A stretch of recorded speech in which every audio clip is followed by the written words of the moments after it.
Welcome to the Mom and podcast. We're your hosts, Suzanne Kearns and Missy Stevens. We want to help you through everything that happens in the ellipses, from your professional life to your emotional health. You're a mom and so much more. Let's figure out what comes next together. Welcome to the Mom and podcast. I'm Missy Stevens, mom and writer, foster child advocate, and this week planning my own retreat after our talk with Jenny Remington, like making arrangements, booking things. I'm so excited. Oh my gosh. Okay, now I feel bad because I went, ooh, I'm gonna do this, and then I'll tell you that's what I am. usually do. Yeah, you'll understand why I haven't done it. Then I'm Suzanne Kearns, mom and writer, LGBTQ and sex ed advocate, and today a weekend recoverer because I had my mom's 80th birthday, my son's 13th birthday, daughter's SAT, homecoming dance, and it is just, yeah. So that is why I have not planned my retreat, but after that weekend, I need a retreat. Yeah, you do. And we are so excited to introduce y'all to Robbi Crawford. Robbi is a self-proclaimed transition queen. She is currently a life and career specialist with Ama La Vida and has mastered the art of the pivot throughout her career. Her biggest shift came early on when she discontinued her work as a domestic missionary, challenging her world and self-view, plus the added challenge of leaving the religious community that was all she had known. Starting from zero, it took years of self-exploration, discovery, and coaching, sprinkled with a little therapy to assess and fill the huge crater that remained and build a life of joy, meaning, fulfillment, and contribution that she is vigilantly guarding today. She uses these life lessons to support her clients to find that just right lifestyle and discover their whole body, hell yeah, work life, which, okay. Oh my God. I know. I was like, yep, I need to do that. Robbi lives in Georgia with her cutie patootie husband. And in addition to her coaching business, she partners with a nonprofit to coach homeless and foster youth and is a Zumba instructor and a yard addicted fiber artist. Love everything there. Welcome, Robbi. Yeah, we're so excited. I'm really excited to be here. I love having good conversations with cool people. Thanks. We like being described that way. It's true. So I was going to say we learned a little about you in your bio, but we learned a lot about you in your bio, but only like the highest level of those things. So we'd love if you could give us a little deeper 101 about things that have impacted you along the way and how you got from where you started your career to where you are today as Coach Robbi. Absolutely. Thank you for having me here. Really appreciate it. I didn't take a traditional path. I didn't, when I graduated from high school, didn't go straight to college. At the time, there were more religious interests and focus. My mom had us directed in a different direction. And so I served as a domestic missionary for about 11 years and worked part-time. My dad made me work full-time for a year before I went to that. And so I did that. And then after that, kind of moving through that process, I got to a point I would probably say quarter life, about 25, where I went into a really deep depression. And I had no idea what was going on. I felt like I was doing everything that I really wanted to do. I was serving, I have always had a servant heart. I can think back to age 8, just volunteering, learning about different young people, anyone who I considered an underdog or someone who didn't have access was marginalized. I felt like I was always in that space. And I thought I was doing what I should be doing, but I was depressed. And at the time, an elder at the time in the congregation that I was a part of introduced me to the book, Feeling Good, the New Mood Therapy, that introduced me to cognitive behavioral therapy. And I ate that book up like nobody's business. And I started applying some of those things and it shifted me out of that. But I didn't make a shift in my life at that time. I still continued. But I consider that a really big tug to kind of get my attention and let me think, am I really doing what I really want to do? So as time went on, I shifted from there and I ended up going down the line. I ended up going to college to get my degree as a non-traditional student. And when I was there, I couldn't decide what I wanted to do. I've always been someone who has multiple interests. I have multiple interests. And I felt like at the time it tripped me up. Folks would say, oh, that's career suicide. Pick a lane, stay there, do it. And do it. Sound familiar, Missy? Yep.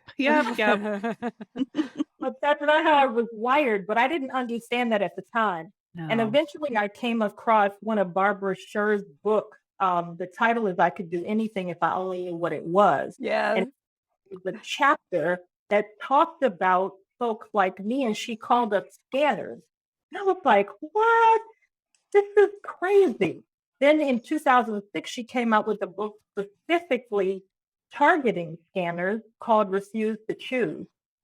That changed everything for me.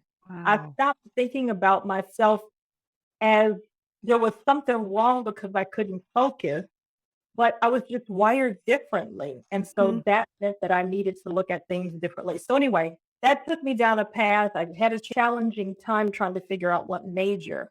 Started out with communications, wanted to go into HR. That didn't work. I wasn't feeling it. I went into human services, thought I would open my own nonprofit. Same thing, wasn't feeling it. Psychology, same thing. And then sociology is where I landed. So I decided to get both degrees, undergraduate and graduate in that space, because that helped me to really understand my world better and Right. understand me having come out of a community that I was so immersed in. I really wanted to understand the social aspects of that. And so from there, I started teaching at a local university, local community college, learned about professional coaching, really wanted to coach young people and help them to figure out what they wanted to do, and got tired of hearing, I don't know why I'm here and I don't know what I want to do. And I'm like, you need to really, really explore that.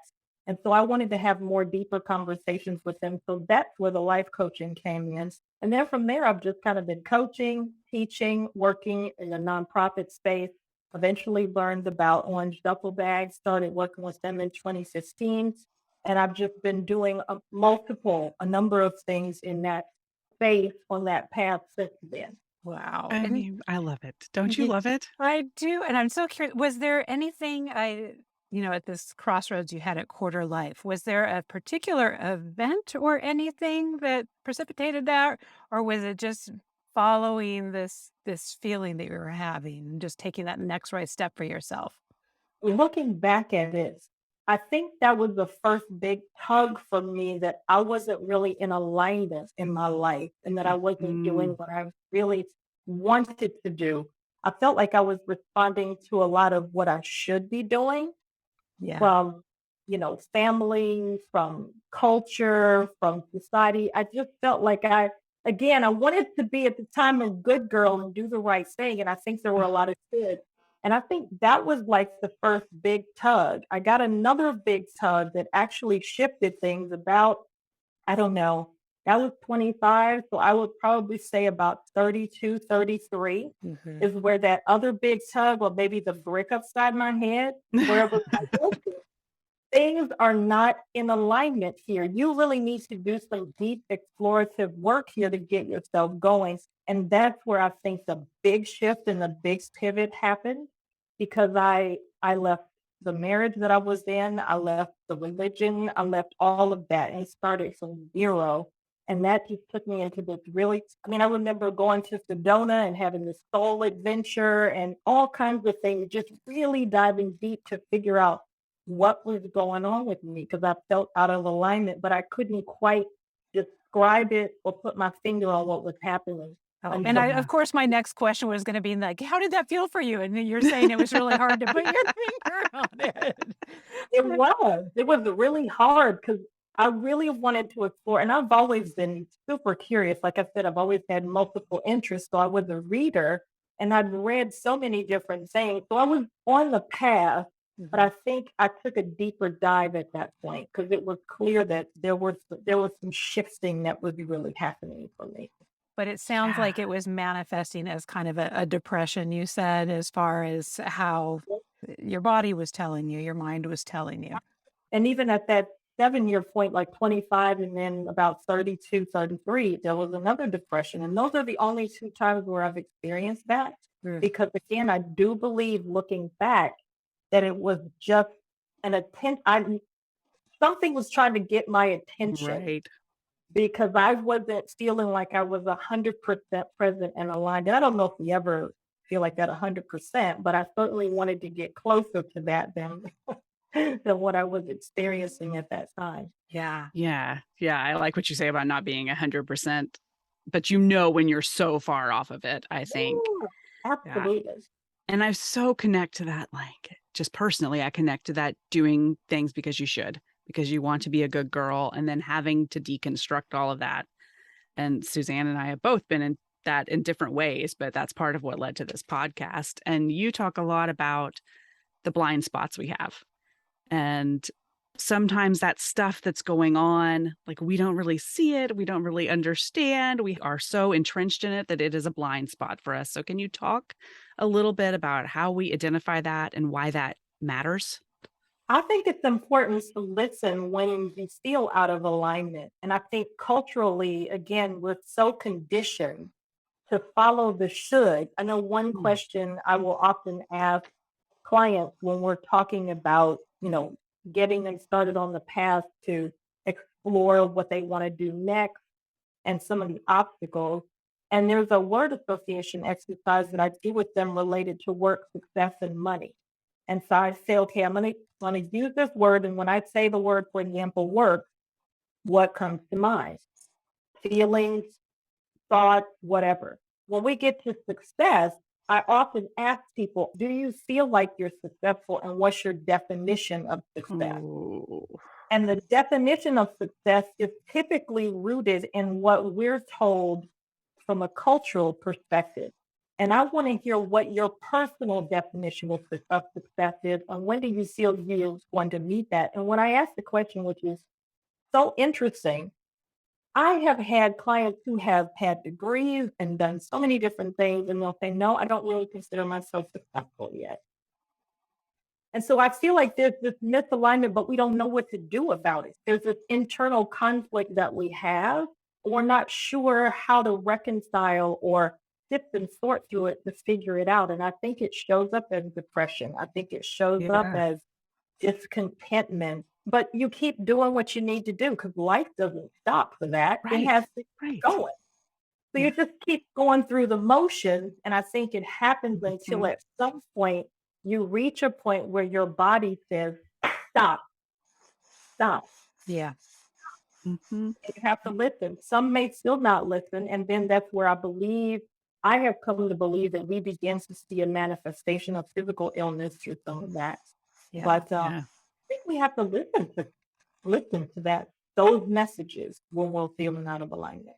And I feel like it's so the best word I can think of right now is brave of you. Like all those Yeah. changes that you made, all those majors that you probably at the time it felt like you were flip-flopping or didn't have a path or just going willy-nilly or whatever sounded good. But Yeah. I do feel like there was a bravery in actually listening to what was right for you. And what Mm. holds back so many of us is the fear of what are people are going to do if we don't do the shoulds or what they're going Yep. to think about us. And I'm curious how you have seen that manifest. I mean, you've obviously dealt with manifesting that in your own life and moving through that, but with your clients and how we can really start to address letting go of some of that fear so we can listen to those little cries for help from Yeah. inside. Yeah. Yeah, absolutely. I think that reflecting back on that time, yes, it was hard. And I think I got to a point where I really had to make a decision. And just for a second, bringing a religious piece in it, I was so devastated and thought I was going to be just disappoint everyone. I would work all day and come home and just crawl in the bed and just watch television. I was numb. I was just numb, going through the motions. And I got to a point where I felt like, God, I'm going to die if I keep doing this. Like I felt like Mhm. inside I was dead because I wasn't able to do what I really felt I wanted to do. I had made some decisions that put me in situations where I had made commitments and I was like, oh, how am I going to do this? How am I going to take care of myself? And when I made that decision, I knew that I was going to have to start all by myself. And I had to talk myself into it and say, okay, you're starting from zero, but this time you're going to build it the way you want to build it so that you feel like you're being true to who you are and what you want to contribute in the world. And was it hard? Absolutely. And there was a time where I really did feel alone, and I was pretty much told that I was alone.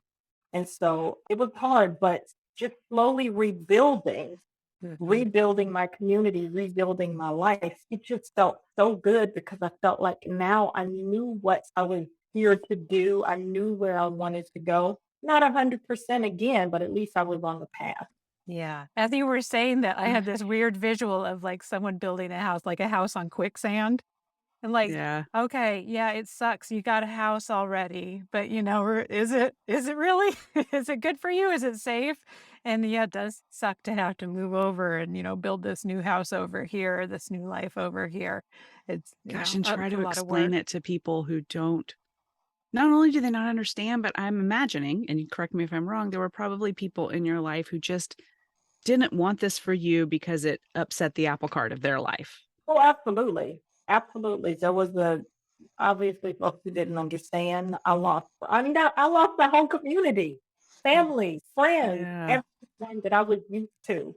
So there were a lot of folks that didn't understand, and I didn't feel support, which is why I feel like when individuals are going through those kind of transitions now, to me, I'm so passionate about trying to provide that kind of support for individuals who are going through that because it's hard to let things go and start over. It's hard to change. It's hard to make a decision that's going to shift everything.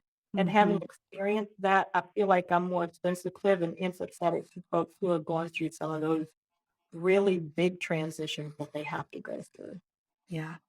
I know. I think I'm so guilty of making a change or starting that process, but not really articulating it and not because I don't like conflict at all. So I don't necessarily say, like, I have been deconstructing my own faith and my own relationship with church for years now, but I haven't said really to the people in my life who need to hear that I'm deconstructing this.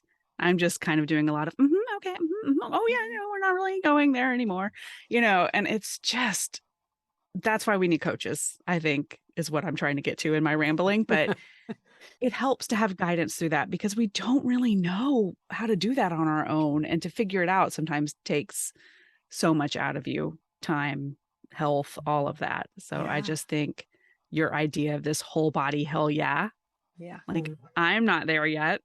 How do you get clients to start getting there? I think when I start with them and now being a part of Amala Vida and serving as a career and a life coach, most of our clients come to us because they want help with shifting their careers. But clearly, life isn't just about work. Mhm. And Right. you have to include the life people there. And I certainly emphasize that. And for a lot of my female clients, as we're talking about navigating that path to the work that they want, their just right work, it's important to really look at the kind of lifestyle that you want first and how work fits into that. Because Mhm. again, Yeah. life is not just about work. And this generation, I guess this generation Z that's coming up, are teaching us that yes, it's really not about work. I think they've had experiences with parents and grandparents who spent so much time working. And then they get to a point and they're looking at their lives and the connections, the social connections that they have, and they're not strong or maybe not there at all. And they want more. So during some of the coaching sessions, it's important, I think, to really look at what kind of lifestyle you want and the work that fits into that. And I encourage clients rather than to use the word work, to use the word contribute. How do you want to contribute in the world? And instead of what's the next career, think about what's now or what's next, because most of us are going to shift and change. It also takes the pressure and the overwhelm off if you think what's next or what's now. Mhm. And for me, I think I adopted that language, being what Barbara Sher called a scanner. I adopted that language. But one book that I oftentimes encourage my female clients to pick up, which I think is a good start, is the book by Helene Brenner, and it's called I Know I'm in There Somewhere, A Woman's Oh. Finding Her Inner Voice and Living a Life of Authenticity. And it's a self acceptance book. I have no idea, ladies, where I found this book. I have no idea how it came to me, but when I read it, I bought like 2 boxes of these books, and it was probably like 2014, 2015, and I just started giving them away to clients that I had who were females because I felt like really understanding inner conflict, learning how to trust your inner voice and Mm. turn down the volume on the outside voices is so important for us as women. And this book is such a beautiful way to introduce that process to women to really help them to figure that out. So it has a whole portion about the inner voice experience where it talks about the forgotten self and waking up to your inner voice. It talks about the mom voice, right? That's sometimes in our Yeah. but, it goes on to eventually talk about you, your relationship with your children, in your marriage, etc. But it's a powerful, powerful resource that I have used and it really helped me. And I see how it really helps female clients to move towards self-acceptance instead of changing who you are, accept who you are, accept how you're wired. Oh, What a beautiful concept. I know. Did you see me? I was sitting here, I'm taking notes. It's so ridiculous that I take notes. You can I tell do it when I'm too. really fallen in love with an idea. I mean, because it's not like I'm not going to listen to this again when I edit it and when we broadcast it. Yeah. Yeah. Oh my gosh. I think, is this the first time in 2 years of doing these interviews that we've ever heard a coach talk about what kind of lifestyle do you want? And I don't then know. It putting, might be, or at least in those terms, like really thinking about that. I mean, and as you're talking, I'm thinking about helping guide our children through the big decisions they're about to make. Suzanne and I both have kids kind of headed towards that college. And mine just sat down the other day and said, I think that I've been going about this wrong. I don't think that's really what I want to major in. Suzanne's did the same thing, she sure actually. did. She sure And I did. think that's so age appropriate for them, but I want that to be life appropriate. I Yeah. want them to think about not just what degree do I want to go get, but what is the lifestyle I'm going for? Well, and that's And so then, funny because I mean, I'm going to use my daughter as an example here because she's a artist.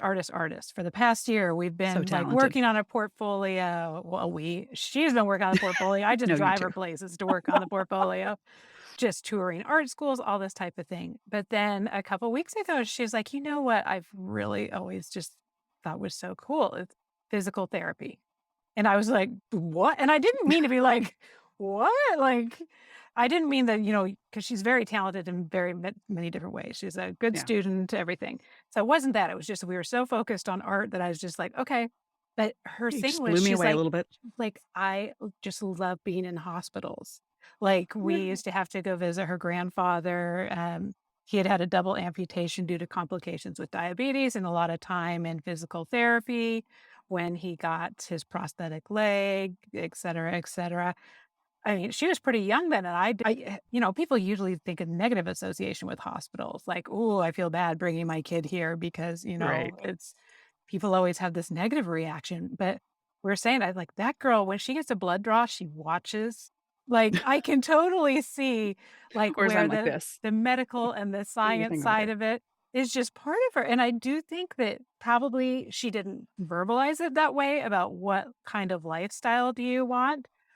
But if she's like, that would really bring me a lot of joy to be in the environment of a hospital every day or in this medical setting, which is Yeah. not something artists necessarily get to do. So it's one of those things that like it's just a fun way to think about it. It's probably a little scary way to think about it too. You're trying to like build in your mind this make believe life for yourself, but it's an interesting way of thinking about it instead of just like I'm a really super good artist, so I should just do art. But if she's like, well, I don't want to be alone in my room, sending out proposal, or then there's a million different lives an artist could have, and there's probably lives that artists could have in hospitals. But just piecing that together, if the lifestyle she wants to have is spending time in a hospital, okay, well, what skills do you want to put with that? Do you want to put the art skills or do you want to put medical skill? Like, and it's just Hmm. it's a fun framework to think of it. And I love that.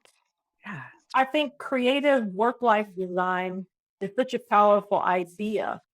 It's so interesting how we can, and even today, there are some young people who will still fall into that traditional path, and it's because of their parents, that's what's comfortable to them. The traditional path of choosing what's available. And I often have the analogy, you go to a salad bar and they have three things. Well, what if you want chickpeas if they don't have them?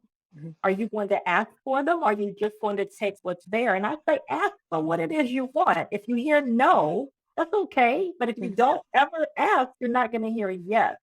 So that's the thing that I think what actually shifted me when I was teaching in the academic space and serving as an academic advisor for students. So many of them, why are you here and what do you want to do? Well, I don't know, or I'm here because my parents are here, or I'm here because this is how I'm going to make the most money. Like, I Mhm. really want you to stop and think about what kind of lifestyle do you want and how is that work going to fit there? Where do you want to live? As time goes on, do you want to have a family? Do you not want to have a family? How much money do you want to make? Do you even know? And most people will pull a random number out without actually doing a cost benefit analysis and looking at, well, what do I need and what do I want and where am I going to do this? So I always encourage them to think about first the who, what, and why first, then get to the where, when, and how. Oh, Think about who you are Oh, and that's what going on our that's pillow, Missy. that's and why you genius. want it, right? And so those deeper conversations with them, I wanted to talk about more than just what they were going to major in, because this is their life they're talking about. Mhm. So it led to some really, really good conversations, which again just Yeah. kind of kicked off the whole coaching thing for me. I want to coach these kids and really help them get this lifestyle and work life thing down. Yeah. Because ideally, it's a long life and it doesn't have to be, you can be a scanner or you can change whatever feels right at the time, but we're not taught how to do that. So that's why I love that you're doing this work because we really are taught go pick a major, go get the degree. And I can remember my mom saying with the best of intentions, but what are you going to be with that degree? Why are you getting that? What are you going to be? And me going, I don't know. We'll see.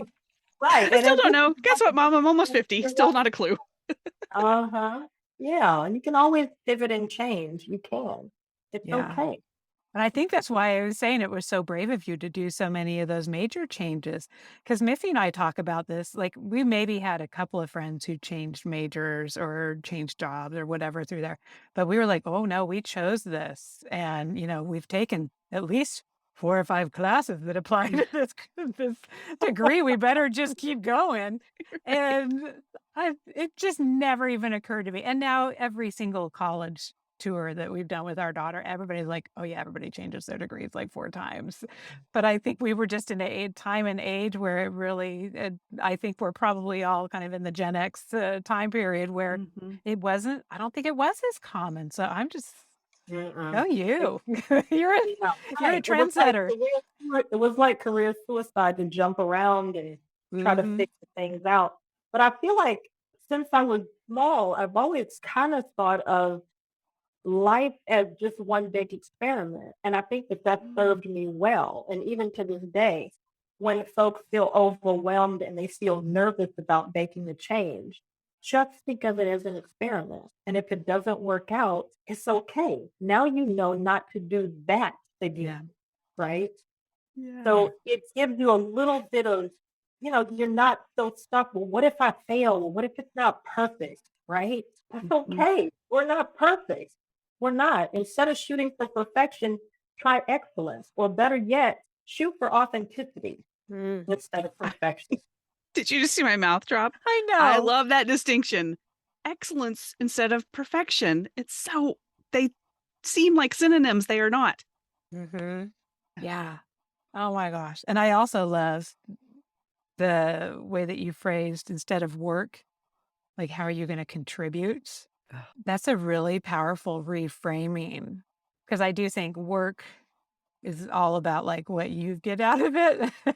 Um, Right. well, Right. Right. it's what income is it? What Right. is it gonna put on my resume? What connections am I gonna make? Which are I mean, none of those are not important. I mean, those are important things, but as far as probably what people are gonna feel like fills them up, it's gonna be the pieces that contribute or that they feel that are Mhm. helping others. So Yeah. I Where do you offer value? right? And we don't often explain it that way. Hmm. Ooh, we Yeah. we love talking about values and core values. Do you have a favorite core values exercise that you do with your clients? I do. Certainly at Amala Vita, it's a part of our career method process. But I also have, depending on the client and how he or she processes the information or what their particular path is, I will typically take them. Steve Pavlina on his site, if you go to Google and type in Steve Pavlina, he has a values list of about almost 500. Now, that's a lot. That's It's a lot. overwhelming. You encourage people to go and choose like core values. They're like, oh, these 50 are mine. It's like, no, no, no. But James Clear, the Atomic Habits dude, Oh, also has one, and he has an exercise, and I think he may have about 50 on there. And so I've certainly used that as well, and he has another little exercise just to help folks to understand that, again, these non-negotiables are how you're making decisions. And are you honoring or dishonoring those values? When you dishonor them, you find yourself out of alignment and doing things that you may not really want to do. And you're saying yes to things that maybe you need to say no to, and vice Mhm. versa. So when you're thinking about your values and those non-negotiables, those are going to help you make decisions. Maybe a great opportunity comes up, but is it the right opportunity for you at the right time in the right way? And the answer may be no. And can you let it go and stay true to your values if you see it's not in alignment? Or it's like, it's a great opportunity, and somebody's telling me in my circle, it's a great opportunity. You're crazy if you don't take that. And so it's easy to kind of give into that, but really mhm. understand what you value and whether you're being in alignment and you're honoring your values by saying, well, you know what, that's probably not the best opportunity for me right now. Maybe later, but Ooh, not right okay, I'm gonna do a selfish, coach me, coach me. Um, Yeah, I was gonna there ask for you. You Yes, didn't. there is a particular opportunity. I mean, Uh-huh. it feels like somewhere in my brain, like I drew up the perfect job opportunity and like I manifested it into the world. And it was funny because I shared the link with my little core friend group and they were all like, oh my God, like, did you write this? Like, but when I asked Missy about it, I was so impressed because she's like, this sounds like exactly the right job, but is it the right time? Because there is so much going on right now. I mean, again, my daughter going to college and applying to college should not be necessarily on my to-do list, but I do find that we're taking her to certain things to help build out her portfolio. It's just there are time commitments, whether it's driving to an SAT or helping fill out certain forms, that type of thing. But then part of me is like, okay, I can easily see this, A, maybe not being the right time, or B, my own fear and self-doubt and those negative, like, I don't know, you're pretty rusty. I'm sure there's 100 other people that could do that job better than you, like telling me that it's not the right time. So like how do Yeah, you how do sift you through those voices and those things going through your head and they're like, is this really not the right job or the right time? Or is this just my tricky, tricky, mean self trying to talk me out of it? like it's the battle of the inner wisdom and the inner critic. Ding, ding, ding. Yes. And they get Uh-huh. in the ring and they're fighting it out. I think it's about really tapping in. And so I would certainly encourage folks to get really silent, take more walks and get silent and be able to feel the difference because Ooh. no one can tell you what that voice is for you. I think we, through practice and learning how to listen more, turning down all the noise around the should, and when you're paying attention to the language that you're using, are you hearing a lot of shoulds in that language? The should, I think, sometimes are interesting. I should be doing this. Why should I be doing it? Who said I should be doing it? When should I be doing it? Okay, if there are a lot of shoulds here, then maybe this isn't mine.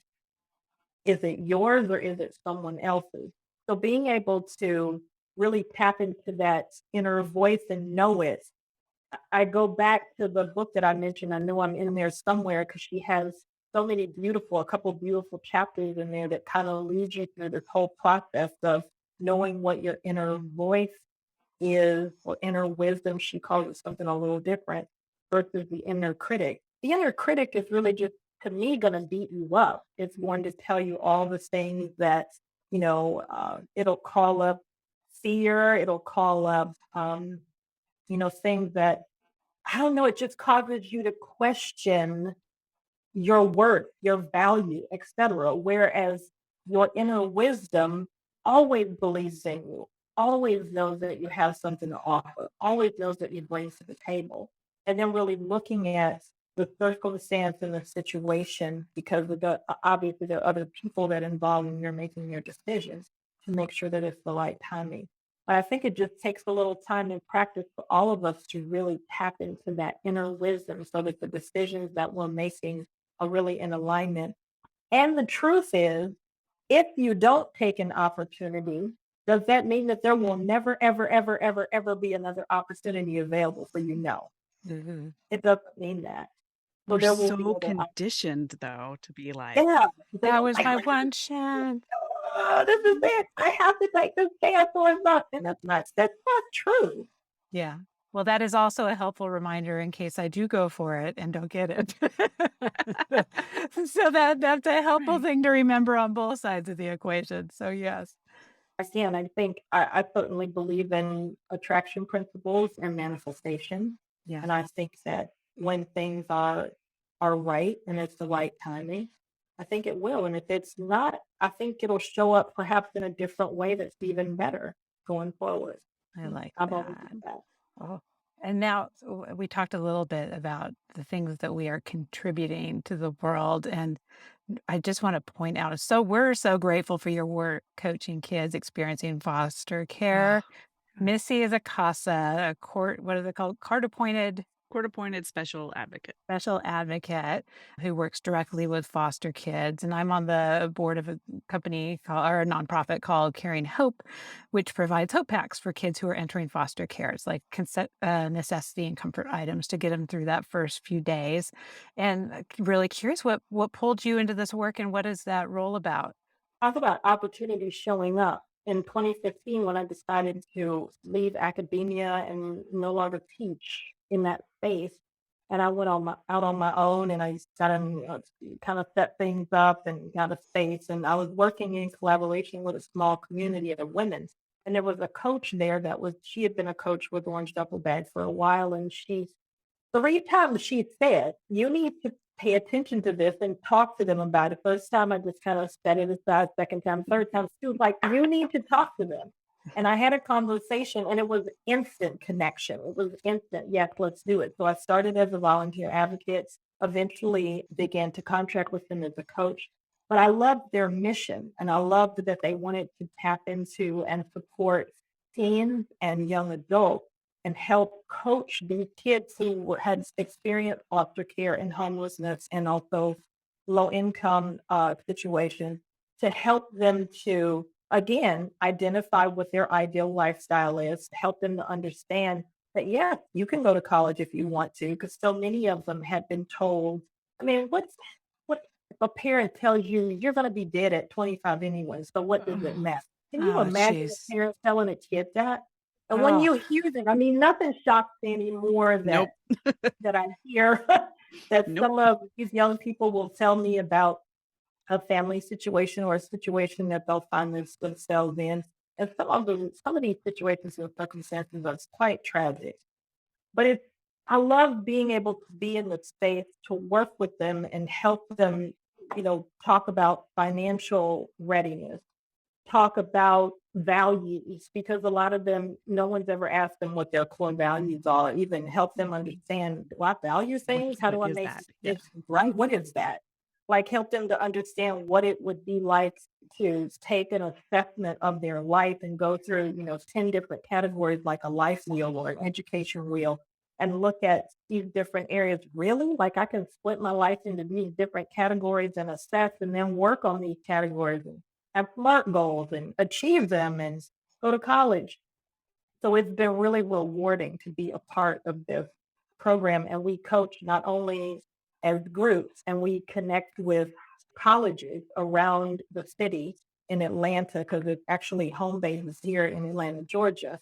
But over COVID, we had done a pilot where we were able to work with kids one to one. In particular, college students one-to-one via Zoom and coach them personally. And that has really just taken and broadened our reach. So now we're nationwide. We can coach young people who have experienced foster care around the country and just help them navigate college because college is hard. The first year is hard. A lot of kids drop out first year. They Yeah. haven't really been primed and prepped from high school to college, and a lot of them have a hard time and they end up dropping out.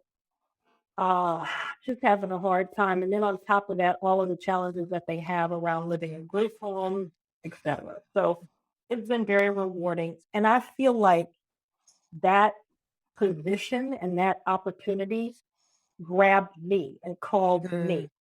I didn't Yeah. know I was looking for it, but it called me and she kept at me, call these people. Yeah. And when I did, it was like, how did I not know about you all? How did Yeah. I not doing this? This is amazing.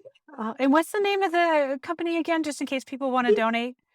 The Orange Duffel Bag Initiative. The And orange. absolutely check it out.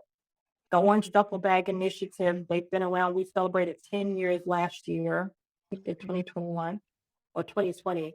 10 years of working with these young people have helped over 1,500 young people that have gone through the programs. They get an orange duffel bag. They go through this 12-week coaching program with all of us as coaches, just to give them, again, help them to lay a really strong foundation. And what they do with it, obviously, is up to them.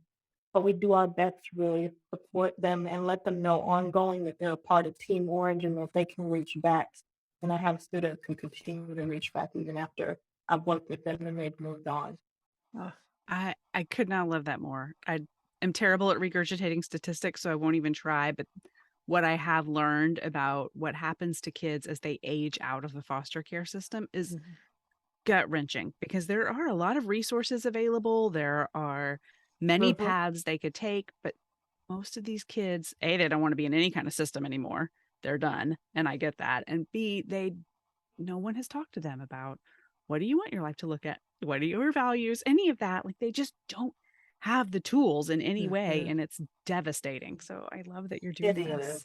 It is. We were just meeting earlier this week. I'm on the education advisory board for that organization as well. And we were kind of talking through creating an alum program for Mhm. those who've gone through the Orange Duffel Bags program. And we really want to reach out to them to let them know that there is help and support. Because true to your point, statistics show that a lot of these young people could easily end up on the streets and end up homeless. Yeah. Yep. And so we don't want that to happen. There's so many resources. Take advantage of them. Reach out to adults who can be able to help you to build networks and find jobs, etc. Anyway, I could go on. I'm very Oh, passionate. well, yeah. Love that so much. I And feel we like will we could put, have a whole episode just I dedicated to that. know. We actually did do an episode a few months back all about the foster care systems and things that you can do for foster kids in Austin. And actually, I wanted to point out there because Carrying Hope, one of the things I'm now on the subcommittee for a shelter that they are doing for girls who are aging out of the system. So we'll put a link to more information about that in the show notes because there's a ways that people can donate and contribute. And then we'll do the same thing for your organization Yeah. if people want to donate and contribute there as well. And We're then closing in on the end of our time I and I hate know it. that I went hate too it. fast. That went Yes. too fast. So I really It went really fast. Before we go and jump into some quick look, listen, learns, do you have anywhere for our listeners to find you? Where's the best place to track you down? Well, you can find me at the Amalavita website. I'm a coach there. You can look at my bio. If you decide that you want to work with me, we can set up a company, a consult, so you can get to know me a little bit better and understand my philosophy and approach. And if it's a match, if it's a fit, I'd love to be your coaching partner. That would be awesome. Wonderful. Fantastic. All right. Well, we're going to do Look, Listen, Learns, and it's just a few minutes for us to share things that we're reading or learning about, or maybe it's a product, might be amazing, might be silly. We run the gamut, and we do not like our guests to go first. So, Suzanne, tell us what you are Look, Listen, Learning. Okay, well, I'm rereading, We Should Get Together. Kat is going to be our guest. When this airs, I think it'll be the following week after this. It might be. And I just love, love, love this. It's all about figuring out friendship at any age. Just basically the idea that adult friendships are really hard to cultivate and manage and nurture and just to even get it in the first place. And so, so excited. I've heard a couple interviews with her in the past, and we are getting together with cats. That is, we should get together. So excited about that. I just think it's really important. It's a subject that's come up within a lot of episodes, but I don't think we've ever dedicated a full episode to the Mm-mm. complexities of midlife friendships. So looking forward I'm to so excited. that one. I know I'm excited. And let's see, listening to this is kind of fun. Oh shoot, I forgot to bring it in with me. I'll put a picture of it online. Spoon, the band, who's from Mhm. Austin, Yeah. coincidentally. Um, their video, Don't You Ever, they had this little yellow robot thing that would dance along with the music, and they would carry it all over Tokyo, and people would interact with this little robot. And we actually have one. I meant to bring it in here with me, the little bouncy thing. And it was so funny because it was when the summer we were living with my mom in Idaho when our Seattle house was getting remodeled. My daughter she was just turning 2, the one who's going to college right now, just turning 2. Yeah. And she would watch this video and she loved it so much. And it was her favorite album. Even when she was a baby, Chris used to have this "I'm a Dancing Baby" song that he would do to the beat of one of their songs, and it's so funny now because she loves Spoon, and she's really excited they're coming to ACL, and, like, it's just so fun to just think this entire lifetime of this arc of music love, it's so fun, so listen to some Spoon. We'll put some links Yeah, to it some of makes our me want to favorite go listen to albums. some Spoon. And my learn is that Maddie's, which Kristen had recommended for my mom's 80th birthday brunch. I mean, I had to get those reservations. I had to like refresh like I was getting Beyonce tickets or something, trying to get those brunch reservations. Yeah. But it was so worth it. You would not even know this place exists in the whole Mm-mm. world, let alone just kind of tucked into some random neighborhood in central Austin. Best biscuits I've ever had. And Love a biscuit. the bacon was so good that it broke my son's 2-week vegetarian streak. He decided he threw in the towel. Oh, that's so cute. Yes. And so, yeah, that is my look, listen, learn for the week. How about you, All Robbie? right. Well, my look, I am currently reading Already Free: Buddhism Meets Psychotherapy on the Path to Liberation. Oh, that This sounds book is cool. so, Uh-huh. yes, it's so delicious. I can't read a whole chapter. I have to read like a couple pages at a time and then like put it down and just kind of like mentally munch on it and really also marinate about it because it's just so rich and it came right at the right time. So Mm. I'm really enjoying this. And I'm usually reading multiple books until I touch on my standards. So I'm always reading multiple books. That's me too. It kind of rises to the top. What I'm listening to, I love Tim Ferriss's podcast and Adam Grant's podcast, but I've also learned a lot about or been introduced to Debbie Millman's podcast, Design Matters. I think she's got one of the oldest podcasts out there. Huh. She's been doing it for so many years and she talks to a lot of creatives and I just love her interviewing style. This woman is the most prepared interviewer I have ever heard. Her research is just off the charts. The way she We should listen.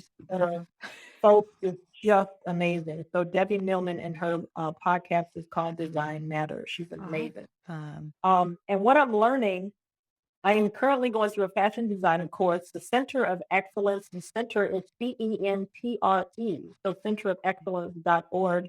They have multiple courses. So I wait for sales and I buy about 3 or 4 at a time. And so courses on everything. Like I bought a course on tarot cards. I bought a course on fashion design. I bought a course on all different kinds of things. So if you're interested in just exploring different things, really cool. I think most of them are about $150 or less. So sales are about $30 some. But yeah, so I'm diving into the fashion design course right now. Yeah. I love that. Talk about things for scanners. Yeah. Oh my gosh, you'll want to buy everything because I mean, and they just continue to expand their curriculum around what they do. It's got modules and you can go through and do the little quizzes and things, and you actually get certified in or get a little diploma in that particular area. but the topics are wide ranging. You'd be amazed at what you'll see there. If you go, I bet you both of you will find at least 2 or 3 things that you're I like, oh, bet. I That want to take that. That's that is awesome.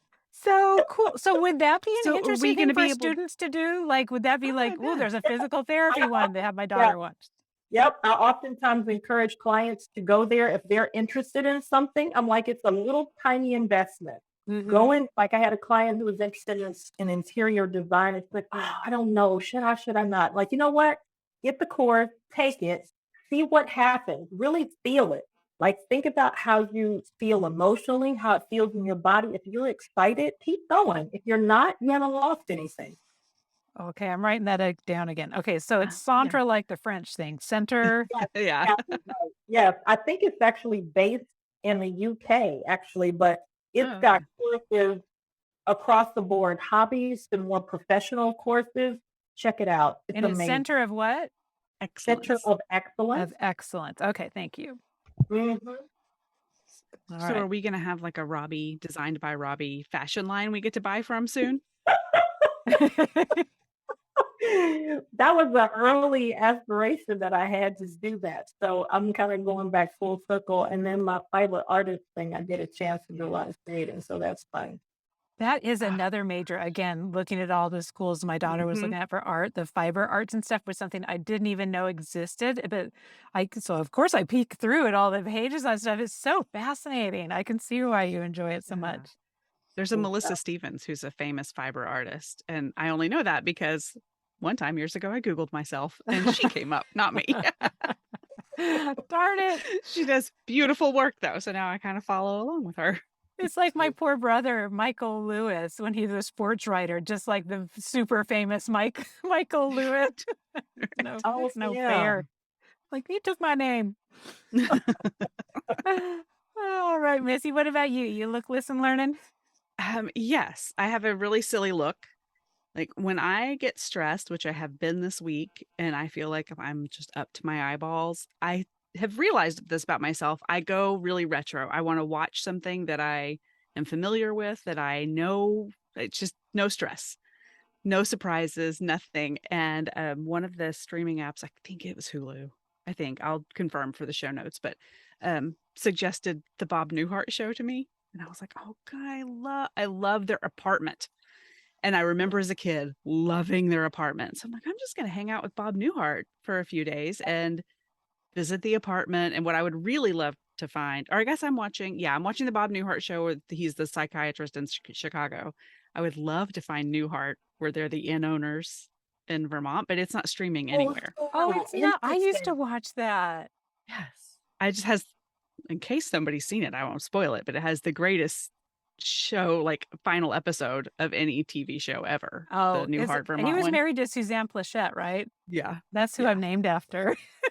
Is it? Are She's so, you I mean, real? she's so sexy, her husky voice, and she's I so, don't so if, have that. I just got the name. It's not even spelled right. I got the name. I wonder if that's why my mom wanted to name me Suzanne, because I was almost Suzanne. Maybe. You know, the But best part of the Newhart show, well, not the best, but even at a young age, it made me laugh so hard. At the very end, you know how they have, well, usually they don't have the MGM like yep, lion roaring. yeah. And it was just a picture. It was a little orange tabby cat. And it would Oh, open its mouth, but Bob Newhart wow. would say meow.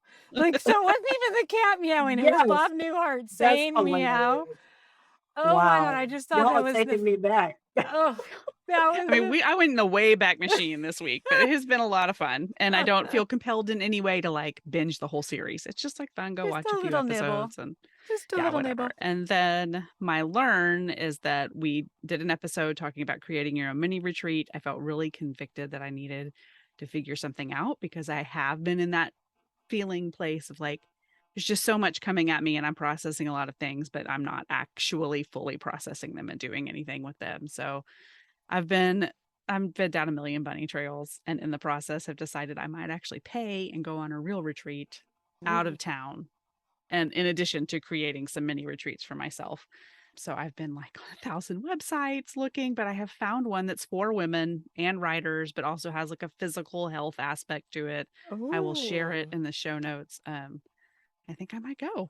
We've So got those crazy. dates that we had to That's cancel for exciting. Irma. Okay, I know. I did start by looking at those dates, but part of the reason I canceled Irma is that I just can't go anywhere right then. Like, Yeah. getting out of town would be horrible. So this one's in early December, which sounds like bad timing, but on my calendar, it's actually one of the best times to sneak away for a few days. So Oh my God, I'm so okay. I cannot wait to hopefully- see this progress. yeah, I'll put it in the show notes because I'm sorry I did not write it down and bring it here. I cannot remember the name of the organization, but it's like Summit. Something I'm Summit. sure they're So I'll put it in the legit. show notes. Here, we'll just leave a little blank here, and then you can do an audio thing, and I'll put it in. Yeah, So you say like, say it is blah, blah. called the, and then blank. It's called the. There you go. I'll edit it in. You can edit it in a robot voice. Yeah, you could be like, it is the this corporation. Do it like the Bob Newhart voice. Meow. Oh, Right. oh my gosh. You guys, Right. I'm so proud of us. I told you I know. had a deadline and we honored my boundaries of my I deadline. know. I'm so I cannot impressed tell you with the that. pressure I felt. I actually have to go write a court report. Oh So my I gotta goodness. hop off too. All right. It Well, was great to meet both of you and have you. a conversation. One of my favorite things in the world to do is to converse with people who like to have good conversations. So thank you for the opportunity. I appreciate it. oh, well, Oh, thank you. It was our pleasure and so yes, glad we to are know so glad to know you. you. And so glad to know you're out there doing so many cool things, especially for those foster and kids experiencing homelessness. Mm, Really appreciate it. yep. Absolutely. And thank you for the podcast. I'm going to be listening every week now. All Yay, right. thank you. Yay. All right. You take care. All right, y'all have a good afternoon. Okay. Thank you. Bye-bye. Bye-bye. Bye. Thank you so much for joining us for the Mom and ... podcast. We hope you enjoyed today's show, and if you know someone else who could benefit from the episode, please be sure and share it with them. And while we're begging, please subscribe and rate us wherever it is you listen to podcasts. You can find links to all the things we discussed today in our show notes or over at our website, momandpodcast.com, with the A-N-D spelled out. In between shows, find us over at the socials, including our private Mom and Community Facebook group. The links to that group and all of our socials can be found at momandpodcast.com. Thank you so much for your support. We appreciate you more than you know. Now go out there and make your ellipses count.